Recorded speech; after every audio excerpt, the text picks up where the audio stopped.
I wonder what's on the radio tonight. Well, let me just take out my newspaper and have a look here. Let's make sure we have the right date. Yes, Friday, March 6, 1931. That would be today. Let me just turn to the radio page here. See what's on. Oh, my goodness, I wonder who that could be. And at this hour as well. My goodness, it's so late. Well, I'd better go to the door and see who it is. Well, hi. Are you the same guys who were over at Dennis's house last night for the big band show? Yeah, Carol Gibbons. Wasn't that great? Well, come on in. Come on in. Yes, please, have a seat. Well, I was just about to listen to some radio myself, actually. Wanted to see what was on the radio tonight on a nice Friday, huh? Please, have a seat. Say, would you guys like something to drink? Hey, you know, last night at Dennis's place, he had some great tea. Wasn't that good? He gave me a whole pitcher of it to bring home. Would you like to try some? Great, just a moment. Yeah, boy, I tell you, I don't know what he puts in that tea, but it is good. Well, I better not have another one, huh? I might not get to sleep tonight. Anyway, I was just about to take a look at the newspaper and see what's on the radio. Friday, March 6, 1931, that is today. Let me just have a look here. Looking at the radio page. Oh, say, that sounds really good. It says here, Time Magazine is about to start a new program tonight. Time Magazine. You know, guys, I've been reading Time Magazine ever since they came out, about 10 years ago. It's called The March of Time, and it says here that it's premiering tonight, March 6, 1931, that Time Magazine, it says right here in the article, it says Time Magazine has united their best news writers with the best writers and actors from Hollywood to present dramatic reenactments of the week's news so that listeners may witness the news as if they were there. My goodness. Well, you know, I don't think that's the first time, though, that Time Magazine has done that. You know, I remember back in 1924, they were doing some sort of radio program, like a nightly quiz show or something, and then I remember back in 1928, just 3 years ago, they were producing a program called News Acting. Of course, that was only 10 minutes. The newspaper here says that this is going to be 30 minutes in length. And the announcer, it says, is going to be star sports announcer Ted Husing. Let's see what else we can have here. Oh, yes, Cy and Elmer, of course. Ha! Who could miss Cy and Elmer? Love those guys. Oh, and another Anson Weeks show tonight. That's great. Anson Weeks and his orchestra. We haven't heard that one in a long time, have we? Well, let's go ahead and listen to Anson Weeks tonight as well. Well, guys, sounds like another great night of radio, huh? Oh, and it's about to start right now. It's almost 10:30, guys. Let me go ahead and turn on the radio here and see if we can find the station. It's equally valid. Yes. The Radio Memories Network is brought to you in part by Liberated Syndication, podcast publishing made easy, Libsyn.com. That's Libsyn.com. Well, that wasn't it.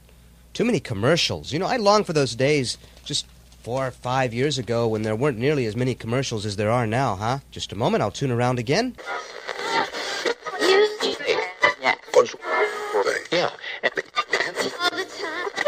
Good evening, ladies and gentlemen of the radio audience. Oh, now that's it. That's an old familiar voice. Well, looks like we found it. The March of Time from March 6, 1931 on Radio Journeys. Westinghouse KYW, the Chicago Herald and Examiner station.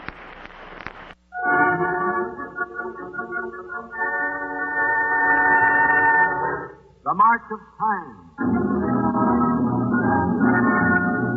On 1,000 fronts, the history of the world moves swiftly forward.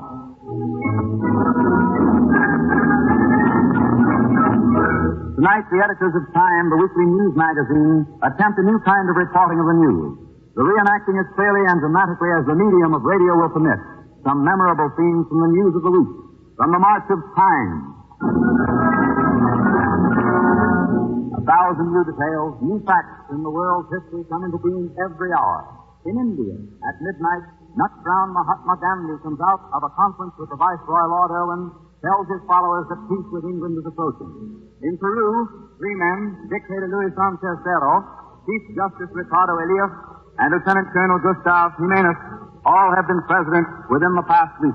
From every corner of the world come news facts about politics and science, people, time and religion, art and economics. There is one publication which watches, analyzes, and every 7 days reports the march of human history on all its fronts. It is the weekly news magazine, Time. Tonight, with the march of time, a new kind of reporting of the news, let's review some of the dramatic events of the week.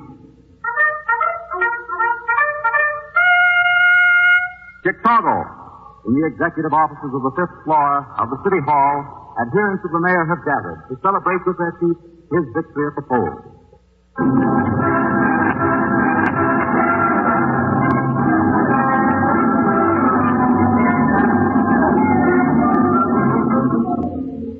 This place is so gay and animated, you'd never think of it as a political office. More like a hilarious celebration in a crowded banquet hall. Oh, at the farther end of the room, a jazz band is swooping it up with Big Bill's campaign song. Happy days are here again. Caterers are carrying in trayload after trayload of food. Streamers are fluttering in the cigar smoke. Mayor Thompson is sitting at the center table among his friends.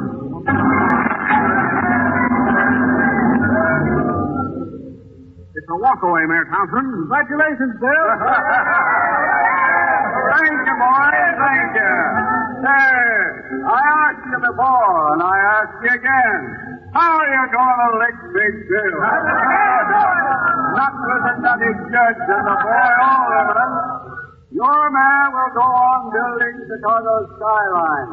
It'll be just too bad for the nitwits that's getting away. Hello? Just a moment. Oh, Bill, here's Governor Huey Long, Louisiana, on the phone. Well. Huey Long. Yeah? Pull that phone over here. I'm not going to get out of this chair again till morning. Here you are. Hello, Huey. Oh, Bill, congratulations. The little finger down here in Louisiana. Thanks, Huey. That nutty judge didn't have a chance against me. Mayor Thompson, it's a call from New York. What's that? New York. Hold on a minute, Huey. They're trying to tell me something about a call from New York. That's okay, Bill. I'll talk to you again. Whoop them up. See you soon, Huey. Go on. Who's on the New York line? Mayor Walker. Jimmy Walker, eh? Yeah. Well, push that phone over here. All right, here you are, Bill. Thanks. Oh, that's you, Jimmy. Congratulations, my old friend. Thank you, Jimmy. You made a great showing. That's what we all knew you would. Say, what could you expect? That nutty judge and his bunch of hoodlums trying to pull a fast one on Big Bill? It couldn't be done. Now, you go off and take a good rest now before the open election. Thanks, Jimmy. That's just what I'm going to do. Oh, and say, for the election, we're going to borrow that East Side, West Side song of yours. Mayor Thompson, there's another call for you. You won't have any trouble beating Fairmont. Tony Cermak? Oh, well, I should say not. Thanks for calling, Jimmy. Thanks a lot. Goodbye. God bless you. That California call coming through, Mr. Thompson. William Randolph? Yeah, I think so. Hello, Mr. Hurst. Hello, Mayor Thompson. Congratulations on your victory. Mr. Hurst, I won through on our principles of driving internationalism and prohibition out of the Republican Party. There were 100,000 more votes cast today than at the last election. And I want to thank you, now that our principles have once more been approved. I appreciate your calling me. And once again, I extend my happiest congratulations. Thank you, Mr. Hurst. Good night, Mayor Thompson. Good night, Mr. Hurst. Now, boys, come on, gather around while we rehearse the new campaign song. What's the tune, Bill? Now, wait a minute. Wait. The tune, East Side, West Side. And here are the words. They're dedicated to my honorable rival, Democratic Tony Cermak. Now, listen. Here they are. Tony, where's your postcard at? Can you picture the world's fair mayor with a name like that? What a job you're holding.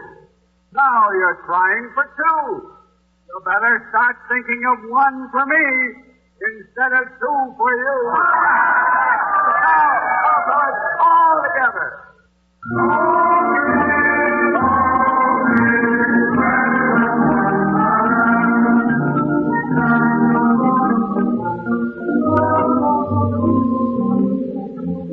York City. On the actual sidewalks of New York, morning and evening, and every Sunday, there has appeared for 48 years a brilliant crusading newspaper whose fame was easily commensurate with its ambitious name, the New York World. It was founded by a towering gentleman with black hair and a terrifying reddish beard, the late, great Joseph Pulitzer, who for 3 decades made his presence powerfully felt in New York. Joseph Pulitzer told his 3 sons, Ralph, Joseph, and Herbert, never to sell his newspapers, but to perpetuate their liberal policies and carry them on, worlds without end. But suddenly, unexpectedly, the Pulitzer sons appear in the New York probate court, seeking to break their father's will.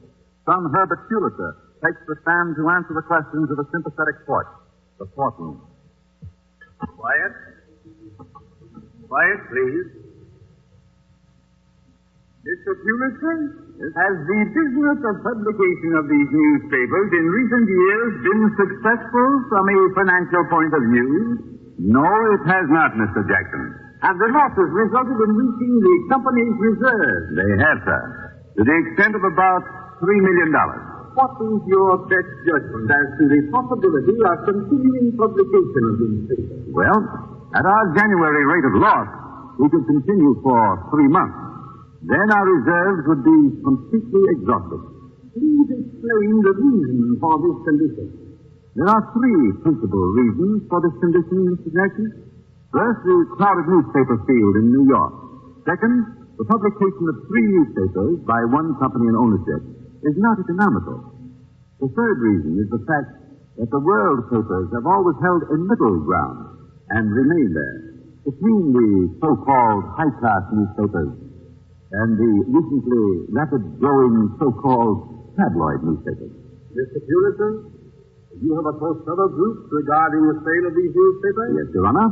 I approached directly Mr. Block, Mr. Ox of the Times, Mr. Ogden Reed of the Herald Tribune, Mr. Bernard Baruch, as an influential non-newspaper man, and everybody whom I thought might conceivably have an interest in making a definite proposition.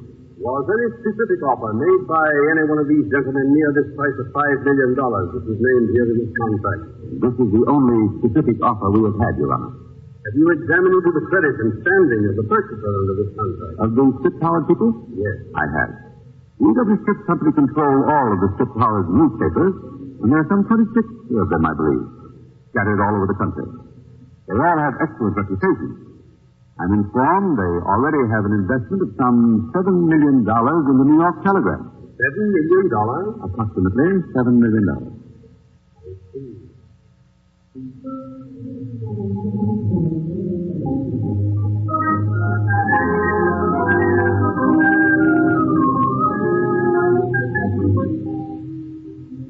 But Surrogate Foley reserves decision on the sale application. Dynamic little publisher Roy Howard of the Scrip-Howard newspapers chased at the delay. The 2,867 men and women who work for the world know that only a few of them can possibly find employment on the prospective World Telegram. They band together in the last-minute desperate attempt to buy the world properties for themselves.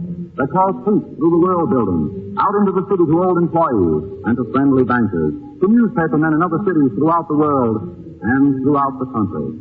Pledges mount to $650,000. Surrogate Foley, touched by the deadly seriousness of the employees, again delays decision. In the city room of the world, at 2 a.m., 200 nervous, tense employees, writers, artists, reporters, compositors, pressmen are waiting for the surrogate's final decision. Here's a telegram from the Houston, Texas Chronicle. Quiet, fellas, quiet, will you? Pledge to buy stock in the New York World that stood under employees' ownership was circulated here this afternoon. $500 was subscribed in 10 minutes, with much more in sight. We believe there are thousands of newspaper men all over the United States to whom the world has been the law and the prophet, and who would pawn their last shirt to help keep the paper a liberal independent. Hello, boys. Hello. Any word yet from the surrogate? Well, how about the pledges? What are they total now? Nearly $1 million. And I hear that a big banking house is willing to back us. Gosh, that's great, isn't it? Here's another $1,000 He pledges $1,000 to the fund. And here's another. Nashville, Tennessee, has raised $200. I'm afraid we're too late. I'll get it, Chief. The decision Yeah, city room. Well, what do you think it is? Yes or no? All right, go ahead. It's the decision, all right. Look at Joe's face. I got it. Thanks. Well, let's have it. So, the Trip Howard. All right, boys. It's tough. But we're still new. Just got time to get the decision into the last edition. Last edition is right.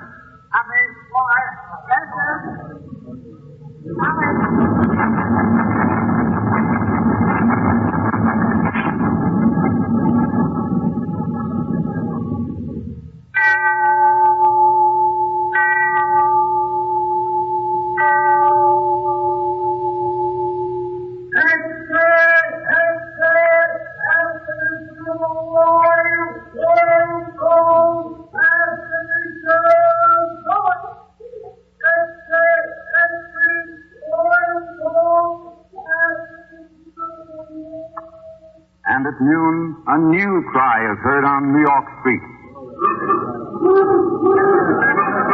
Yeah, evening Royal Telegram. Royal Telegram. Evening Royal Telegram.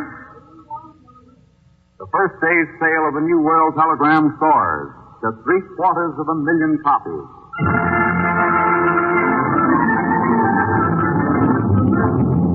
They follow the march of time to France, the harbor of La Rochelle.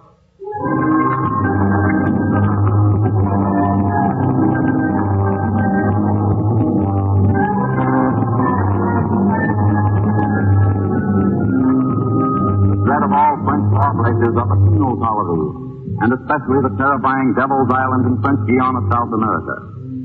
Aboard the steamer La Martiniere, which is just about to sail on her annual trip to Devil's Island, are 774 convicts.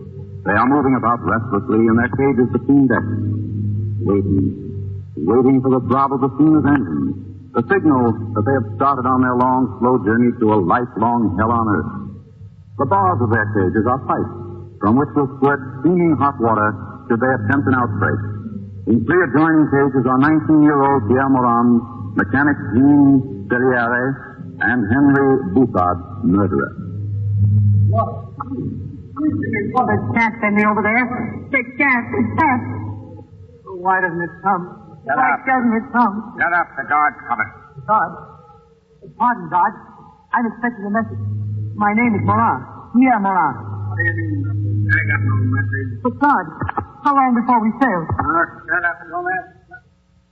No message. I can't understand it. Well, the cat sent me over there. Take it easy, son. Message. What good did a message do him? We're supposed to be leaving in a minute. And what a fine front we carry. 700 of us bound for a hellhole in Guyana to spend the rest of our days. Unless we escape. Escape? I escaped once. Oh, you're Celerier, eh? Who did you escape? Easy. Listen. We'll be as close to the equator as you can possibly get and not burn up. You'll stop trees with a chain around your ankle. You'll be so weak from the rotten food, the heat, and the malaria. You know what they call it? No. A dry guillotine. Half the prisoners sent there die in the first year. You'll have a better chance to die than you will to get away from there alive. Where'd you go? How'd they catch you? Listen to God. God, pardon me. Well, what is it? What is it? There. My name is Morin. Already I know that. I'm expecting a message from the President of France. The President of France, eh? The cat sent me over there. Forget it. Shut up. Don't speak to me unless you're spoken to. Hey, God! You don't mind telling us from the boat, do you? Tell you when we leave, why, you poor fool, don't you feel the vibrations of the engine? What do you think that means? What does it mean? It means you're on your way to South America now. No, they can't send me to Devil's Island. Time marches on.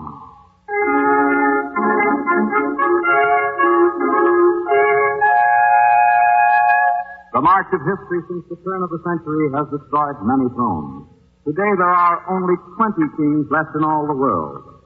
What royal names are in the news of the week?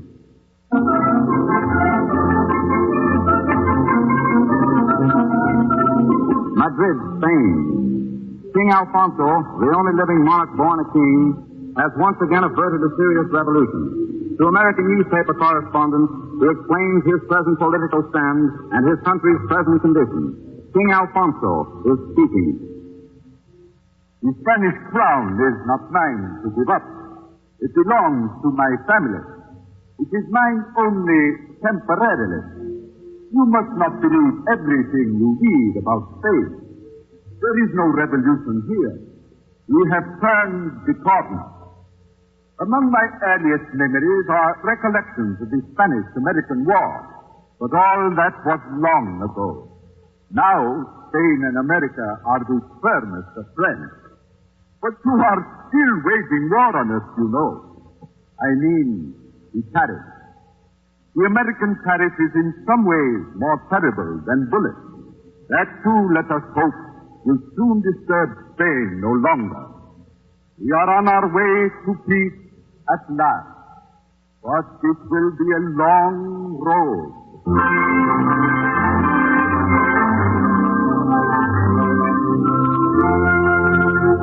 What royal names are in the news of the week? Bucharest, Romania.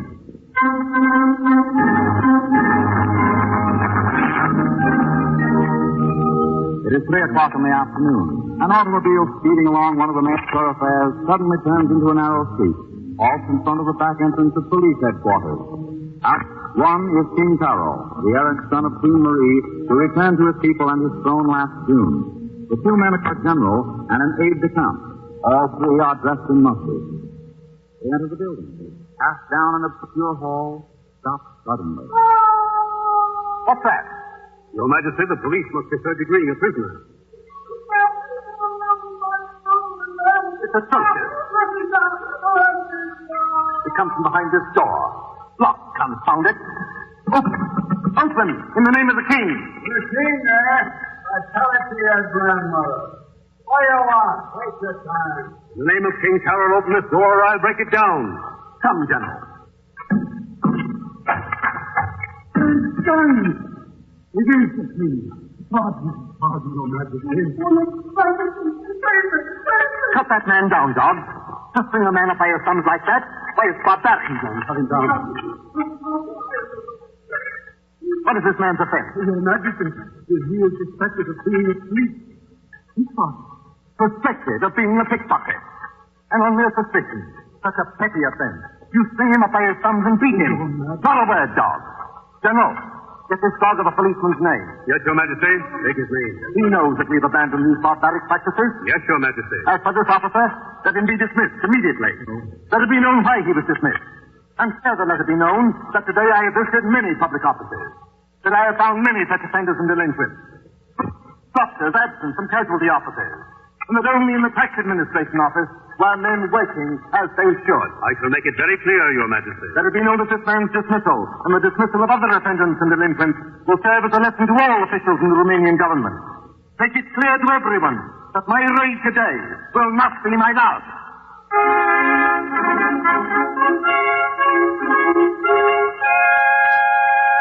What other royal names are in the news?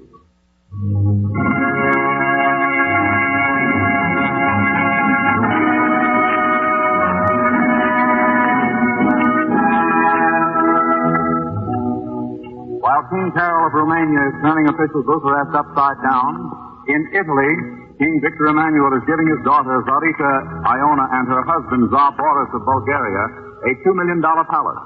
In Vienna, the bachelor king, King Zog of Albania, is making love to a beautiful actress, with little thought of returning home to his monarchical duties in Albania. In South America, the Prince of Wales and his lanky brother George are drumming up trade for Great Britain.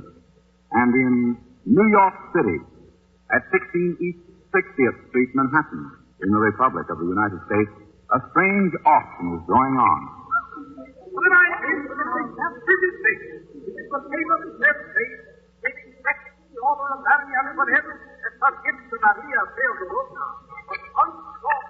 The articles being knocked down to American bidders, among them agents for the Republic's richest men, are 488 historical pieces and objects of art from the palaces of the former rulers of the Russian Empire. A dinner service of 215 pieces from the Winter Palace at St. Petersburg. 17th, 18th, and 19th century English, Italian, and French furniture, crystal vases, silver tankards. On many pieces are inscribed historic names. Catherine the Great, Tsar Paul the First. Here is a beautiful gold-embroidered panel of Mulberry Verde. Look at it. Look at this inscription in the center. This is a gift from the Emir of Bokhara to His Imperial Majesty Tsar Nicholas II, Emperor and Autocrat of all the Russia. Tsar of Moscow, Poland, Siberia, the Crimea, and Georgia. Lord of Stepkov, Grand Duke of Smolensk, Lithuania, Polonia, and Finland. Prince of Estonia, Lord of Turkestan, Lord and Grand Duke of Lower Novgorod, and all the legions of the North. Now, what am I doing? $50. Ladies and gentlemen, this piece was presented to the big Tsar of Russia at his coronation in 1894. I bid $100. Exactly $100. Now, ladies and gentlemen, consider. This is a souvenir of the coronation of the last Tsar of Russia, who wedded Princess Alex X at the deathbed of his father, Alexander III. You know. 150. Oh, 150, 150. Who make it 250? 175. 175. 175. Who make it 250? Who make it 200? Who make it 190? 190. Do I hear any further bids? 1, 2. Is there anyone else interested here in this beautiful gift of gold-embroidered velvet which comes to us like a souvenir of the passing glory of kings and princes? 1, 2, 3. Sold!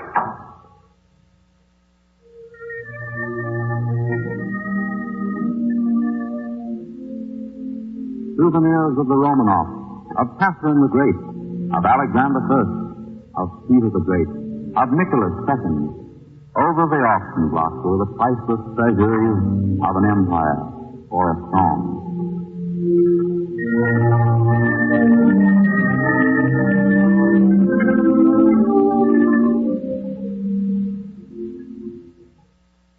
"1931 marches on.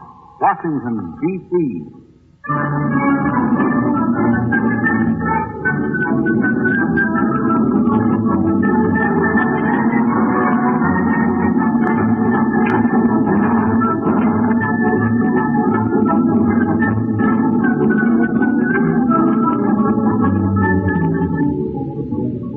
the closing days of the 71st Congress, which spent a total of $10 billion, a peacetime record, senators and representatives are tired. Long sessions lasting well beyond midnight have frayed their nerves and softened their tongues. But in the closing minutes, in the House of Representatives, all the bitter animosities of the past few days vanish in a pandemonium of good fellowship. Amid vigorous applause, the House adopts unanimously a resolution thanking the partial and dignified manner in which he had presided. Oh, they're moving the clock back 10 minutes to give the Speaker time to reply.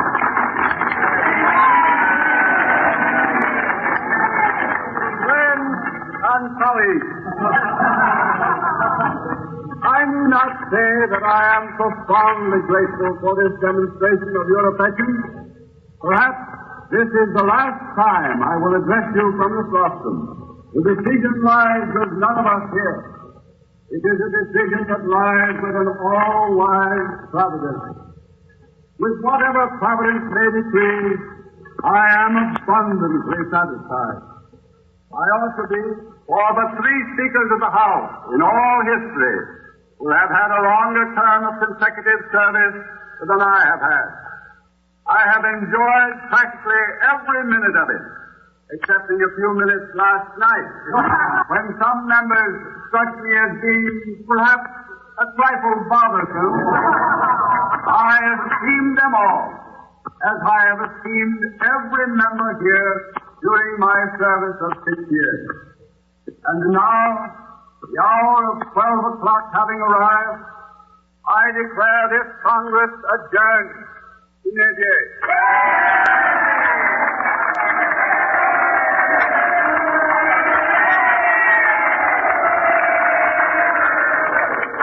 Ladies and gentlemen, we are fortunate in having with us in the House today the Marine Orchestra.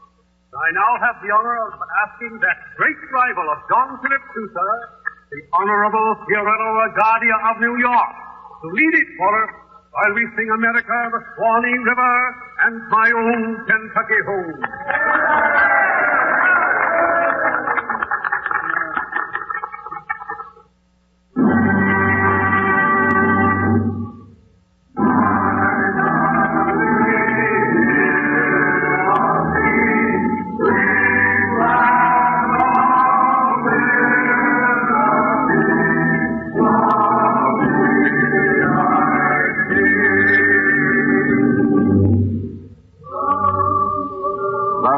With an hour of eulogizing and harmonizing in the most dramatic finale Washington has witnessed in 15 years, the House of Representatives concludes its 71st session.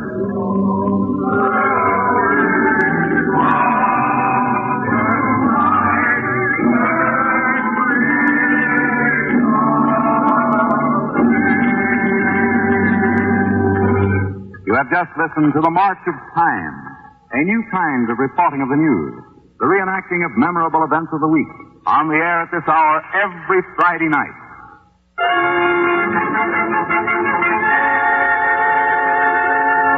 What news will the next 7 days bring? No man can say. In England, will the renegade Labourite Sir Oswald Mosley succeed in creating a new fourth party in British politics? In New York City, will police find the murderer of Vivian Gordon? In Moscow, will the Soviet officials now on trial for treason be given the death penalty, or will the next few days reveal that this new trial is only another gigantic piece of communistic propaganda? Well, whatever happens, you can depend on one magazine to summarize for you at the end of the week all the news of all the world. To tell it vividly, accurately, without bias, that publication is Time, the weekly news magazine, on the newsstands this afternoon and every Friday. Time marches on.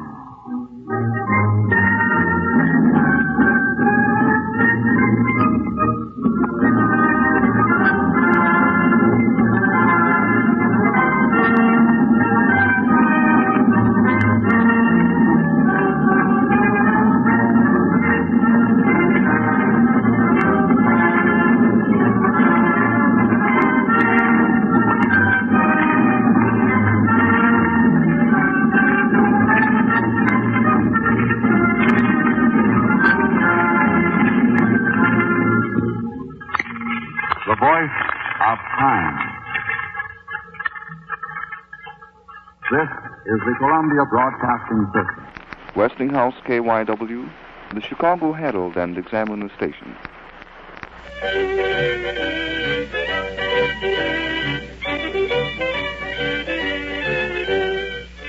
The Misadventures of Cy and Elmer.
Going to the wrong end of the country, and your clothes and money are on the train you thought you were on, it's time to worry about what's wrong with you. For that reason, we are worried about our brave detectives, Cy and Elmer. When they left Pumpkinville to follow a bank robber to Chicago, they got along fairly well until the train stopped at a division point. Then they went into the depot on the trail of their suspect, and wearing only their overcoats and red flannels. Running back out to catch the train as the suspect boarded it, they discovered that they are on the wrong train.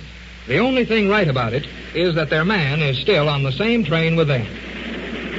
Now, this ain't a fine pickle. A fine pickle, and my name ain't Elmer Peabody, and it's all your fault, Cy Perkins. Well, I don't see how it's my fault, Elmer. Why, certainly it's your fault. Didn't you let that fella get away from us in the depot and get back on the train, didn't you? Yes, I did that, Elmer. Yes, you bet you like. Yeah, but you was the one that made me run and get on this train so fast we never noticed it was the wrong one. Well, how in thunder was I to know them two trains passed one another at Dodge City? Yeah. Huh? How was I? Then there was two trains on the track at the same time. Well, I thought you knowed everything, Elmer. Huh? Yeah, you're always bragging about being such a smart detective. Mr. Perkins, that'll be about all from you. About all. Now quit whining and crying about being on the wrong train. Fella we're followers on this train, ain't he? Yeah, I guess he is. Yes, nothing. You know he is. Yeah. And if we was on the train we thought we was on, we wouldn't be getting no place at all. Oh. Yes, we're going back to Punketville. And we're taking our prisoner with us. Yeah, but he ain't our prisoner yet. Yeah, well, he's going to be mighty soon. How can you tell? Yeah, good thing we have sense enough to put our guns in our coat pockets. Yeah, but all our money and all our clothes is on that other train. Si, we don't need no money and clothes to arrest a fella. Yeah. Guess what's more, the railroad company will pay us a nice big reward for catching this fella imitating one of the Pullman porters. What do you think of that? Yeah. Come on now, let's get up in front and arrest him. Wait a minute, Elmer. What for? What'll the folks say when they look at us with our red flannels showing under these overcoats? Folks ain't gonna say nothing. Yeah. It's just barely daylight. We can look through this train without more than two people seeing us. Oh, what are we going to do for money and tickets? Won't they put us off the train? Si, what do you suppose I had the conductor send that telegram to catch the other train for? I don't know. Well, he said we was all right, and that we could go ahead and ride this train to Punketville, and what's more, we could take a prisoner with us. Well, that's all right, Elmer. But this fella ain't our prisoner yet. Yes, maybe he ain't yet, but he's going to be in about 5 minutes. Yeah. Come on now, Si, let's go get him. I wonder where he'll be. Have we got to open all them little green curtains and look inside all them berths? Say we'd get shot if we tried it. Yeah. No, sir. I've been doing a little chattering while you was asleep. Elmer. Yes, I You didn't have. go away and leave me here all alone, did you? You was asleep and you didn't know nothing about it. Uh-huh. What's more, I know just where that crook is. Yeah? Yes, sir. Took a good look at him while he was asleeping. And, Si, it's the city slicker that robbed the Punketville Bank, all right. Well, and why didn't you go right ahead and arrest him if you was that close to him? I thought I'd get you. I didn't want all the credit. So? Scared to arrest him alone, was you? Si, the idea of Elmer Peabody is scared of nothing. Yes, you The was. very idea. Yeah, you was so. Yes, I just wanted you to be there with me, so you could say you helped arrest him, that's all. You're my partner, you know, Si, and, well, I wouldn't leave you out of nothing. Well, now, that's mighty nice of you, Elmer. Yeah, I thought it was myself. Let's go and get him now, come on. Where is he? Right in a smoking car, headed this way. Oh. And he's the only one in there, so nobody won't see us in our funny clothes. Come on now, come on. You can't arrest nobody sitting there like a bump on a log. Well, my misery is kind of bad this morning, Elmer. You know that... Yes, I know all about it. I've been hearing about it now for 40 years. Come on, get up and get it going. All right, Elmer. Hey, look here, Si. Don't get lost when we go between these here cars. And keep quiet till I tell you to talk, you hear me?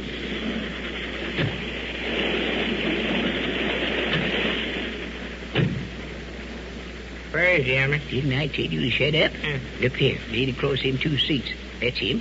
He's sound asleep, too. Yeah, looks like it. How are we going to arrest him? Well, now, look, Si, pay special attention now. I'll take both guns, and you take the handcuffs. And when I tell him to stick 'em up, you get up on the seat back of him and handcuff his hands to that suitcase rail up over his head. You hear me? Yeah. Give me a gun now. Now get the handcuffs all ready. Yeah. Yeah. I guess I'm all ready. So am I. Slow and steady does it now, Si. Just sneak up the eyes real quiet like and crawl up on the seat behind him. Now the sound now. Now the sound. Let's say hands up.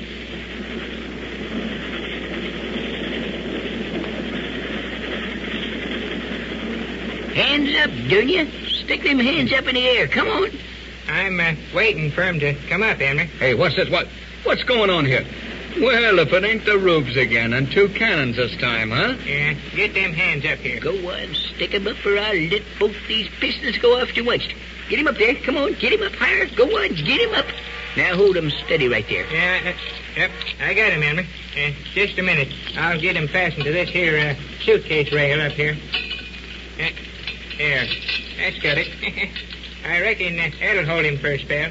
I'll say it will. Well, how do you like it now, Slicker? Yeah. Gonna wait for me to shave and get my hair cut so you could stuff a mattress, was you? Getting smart and locking kick detectives in the bank vault, was you? Oh, lay off, will you? Lay off. You Rubes got me all right, but quit yelping about it. You're funny enough to look at. But when you start to talk, I can't stand it. Eh? Now, you got me. What you going to do about it? Yeah, well, we're, darned if I know. We're going to do plenty about it, ain't we, Elmer? Certainly are. We'll do more than plenty about it to you, Mr. City Slicker. Yes, sir. Yes, sir. I knowed you was no good first time I laid eyes on you. That's what you said, Elmer. Bet your life. Told you about his hair, didn't it? Yes, you did. Yeah. Now you're going back with us to Pumpkinville, into the bank you robbed. Yeah. And when Sheriff Hank Hawkins gets done with you, you'll be older and funnier than we are. Yeah. And say, mister, you don't need to be looking down to my feet all the time. I know I ain't dressed none too good, but it's none of your business. Say, Si, don't you worry about being dressed. Never. You don't need to be dressed to catch a stupid feller like this one. Yeah, you bet not. Say, we can catch one like you every night in our pajamas. Every night. You know, they got a nice jail in Pumpkinville. Ain't they, Elmer? I say it is, yes, sir. And they got about the best bread and water in the whole country. Now, don't be counting too much on how long I stay in jail, buddies. I beat harder raps than this one. Eh? And all the good lawyers ain't dead yet. I guess you know that. Yeah. The only thing that hurts me is to get caught by a couple of dimwits like yous guys. Elmer, did you hear what he called us? Certainly ain't got no cotton in me. I certainly heard it. Yeah. Go on, let him talk all he wants to, Si. Any feller's going to earn me a nice big reward for catching him, well, they can call me, Santa Claus or Uncle Tom or anything else. I don't care. Nah, me neither, Elmer. Say, Elmer. Wait. Look out the window. Ain't no more crooks out there, is it? No, but look where the trains are getting us to. Elmer, will you look? Well, Si, if we ain't put him here in the Pumpkinville. Look at that. Looks like you're mighty close to jail there, Fair. Yeah. Any last words you'd like to say before this is to be held again you? Well, now, just a minute, Elmer. Don't forget that it says in the book. What?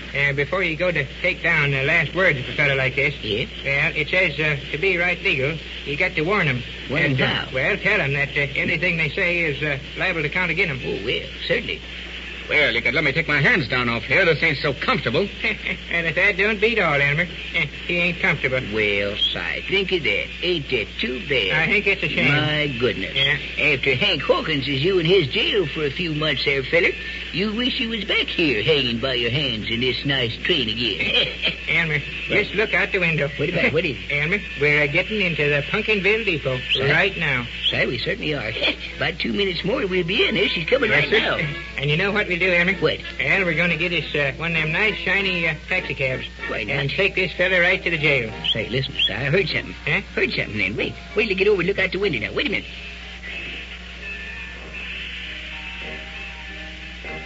Well, Si, dadgummit. There's that silver coordinated band playing on the platform. Si, they got the band out for us. There you are, Slicker. That's the way they treat us when we come to town with a prisoner. By ginger, Si, looky here. That's what I call high-class detective. Yes, the best. Here we go out in our first case and catch a desperate feller like this one here, and when we get home, the band is out to meet us. Yeah, this is what I call coming to town in style, Mr. Peabody. Yes, sir. Yes, sir. The Snoop and Sneak Detective Agency is mighty good, I reckon. Good? Say, I'd like to see a better one. Look, train's plumb stopped now, Si. Yeah? Listen, ain't that music pretty? Wonder what it is they're playing. Somebody's getting on here, Elmer. Yes, sir. They're coming right into this car. We'd turn if it ain't the sheriff. Si, here comes the sheriff. Come to get the prisoner. Howdy, Sheriff. Mighty glad to see you. And here's the fellow you want, right here. Well, hello, boys. Well, you got him all right, didn't you? Bet you that. Yeah, and you got him tied up mighty good, too. Yeah. That's the way to keep him so they ain't going to get away on you. Yeah, we got him. The conductor wired me you was coming, and I thought I'd come down and see if I could help you any. Well, what Hey, wait a minute. What are you laughing at, Sheriff? Listen, better not laugh at us, Hank Hawkins. You're laughing at the two smartest men in Pumpkinville, maybe the whole county. Yeah, we're that, all right. Well, nobody said you weren't smart enough. But one thing I know for sure. You're the two funniest dressed fellers in the whole world. That's what you think. Well, however, you got your man, and that's all anybody can do. Yeah, and I reckon the town is showing their appreciation, too. Yes, sir. Me and Si feels right proud to have the band come down and meet us, Sheriff. But, my goodness, Si, we ain't dressed up much for it, are we? Well, maybe the folks won't mind, Elmer, if they think so much of us. What in thunder you boys talking about? Why, about the band playing for our train coming in. Never stopped to think the governor's private car was on this train, did you? What's that, Sheriff? Say, you mean the governor's on this train and that band is playing for him and not for us? Oh, Elmer. Just what I mean. The governor's supposed to go out on the back platform there and make a little speech. And you old fools thought the band was down here to meet you.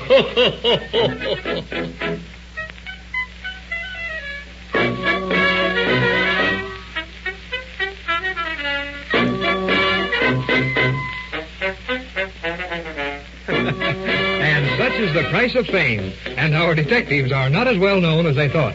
However, they did get their prisoner. Your announcer will tell you when you may hear another episode of Cy and Elma over this station.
Westinghouse KYW, the Chicago Herald and Examiner station.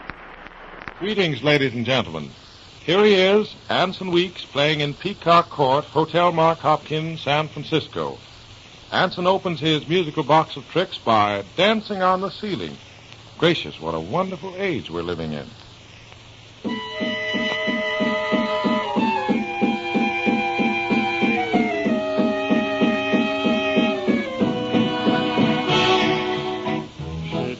Overhead on the ceiling near my bed, in my side through the night. I try to hide in vain underneath my counterpane. There's my love up above. I whisper, please go away, my sweetheart, it's not fair. But I'm so grateful to discover she's still there. I love my ceiling more, since it is a dancing floor, just for my love.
there's a beautiful melody entitled Trees that Anson Weeks portrays as no one else in the world can. Let's hear it, Anson, fellow.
That I shall never see a poem lovely as a tree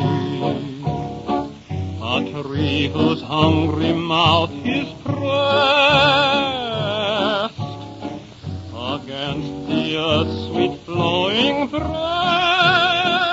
a tree that looks at God all day and lifts her leafy arms to pray.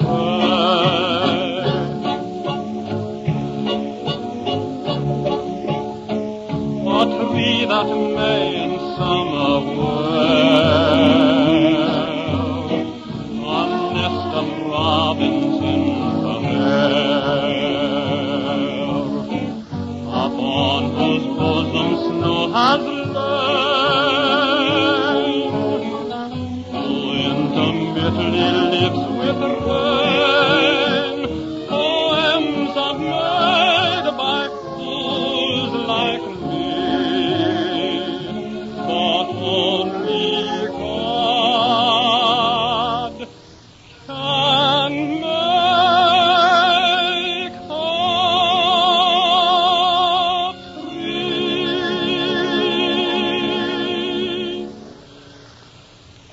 To be here in Peacock Court, surrounded by smart people from all over the world, and with beautifully gowned women at every table, well, it's an experience that never loses its thrill. Best of all, there's always Anson Weeks and his Hotel Mark Hopkins Orchestra to quicken your heart action again and again. Let's listen to him pluck a group of musical pictures from his album and weave it into a medley.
of me, my sweetest memory.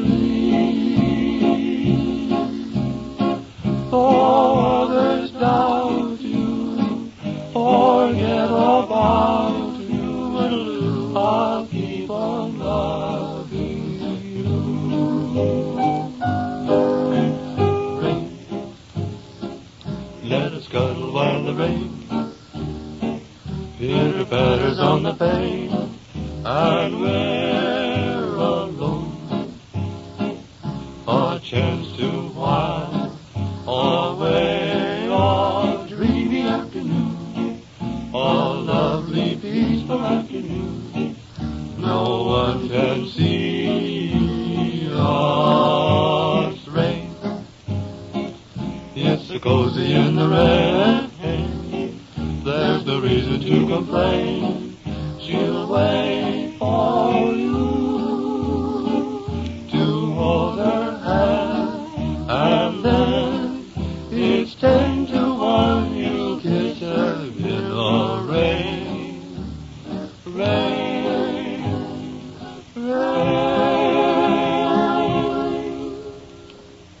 Now Anson is going to say hello and introduce his closing number. Hello, everybody. We hope you're enjoying our tunes. Our next number will be Let's Fly Away.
Prohibition's not the topic all the livelong day. Let's fly away, find a land that's so provincial we never hear of Walter Winchell or what he had to say. I'll take up all your time, far across the blue. I'll make your life sublime, compromising you. Let's not delay, make Mother Nature our Messiah. New York is not for us, let's fly away.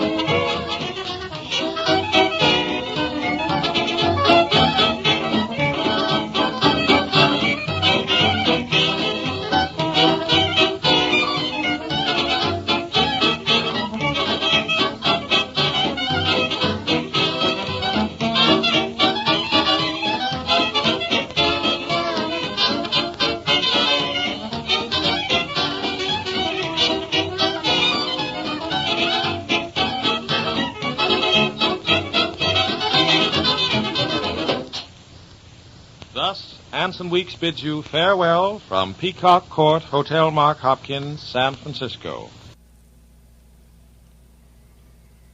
Anson Weeks and his orchestra, dated March 10, 1931. And before that, of course, we heard another episode of Cy and Elmer, The Misadventures of Cy and Elmer, also from sometime in 1931. And we started out tonight's show, as you know very well by now, with The March of Time, the very first episode of that very historic news program from March 6 of 1931. Now, a couple of notes about the March of Time before we go. The March of Time continued right on up through World War II, and it ended in 1945. Shortly after it began airing on the radio, it also became a very famous newsreel, and later on, the famous announcer, Westbrook Van Voorhees, was the main announcer for the show, especially on the newsreels. He was also known as the Voice of Doom because of his extremely low-pitched voice for the radio. Now later, of course, we will hear some more March of Time coming up Probably not for a while, though, because it doesn't happen again until about 1935, when we finally get to another March of Time episode. But indeed, it is a very historic and interesting show. Now, of course, the audio quality on that recording is quite poor. It was an air check originally recorded back in 1931 off-air, and whoever recorded it did not have a very good sound apparatus, but obviously they knew what they were doing.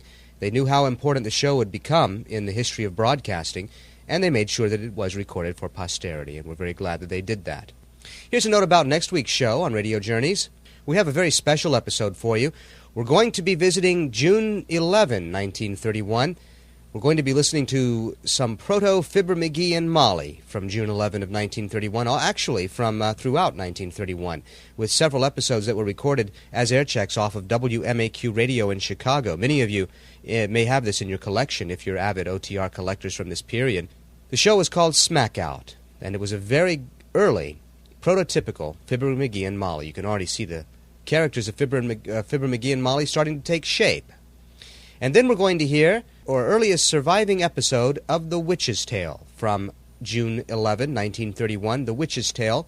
The episode is called The Werewolf, and that's all coming up next week in a very special presentation of Radio Journeys, right here on the Radio Memories Network. And don't forget that coming up in the next week or so, we're going to begin separating all of these programs into their various channels so that you'll have to resubscribe to the channels that you want to hear. You can get more information about how to do this on our website, our main website at radiomemories.libsyn.com. And check out the lovely new webpage that has been set up there for us.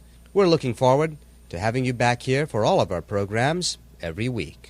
Radio Memories Network now with 8 channels, and it's not all old-time radio. A lot of other stuff going on, too. See you next week, everybody. Bye-bye.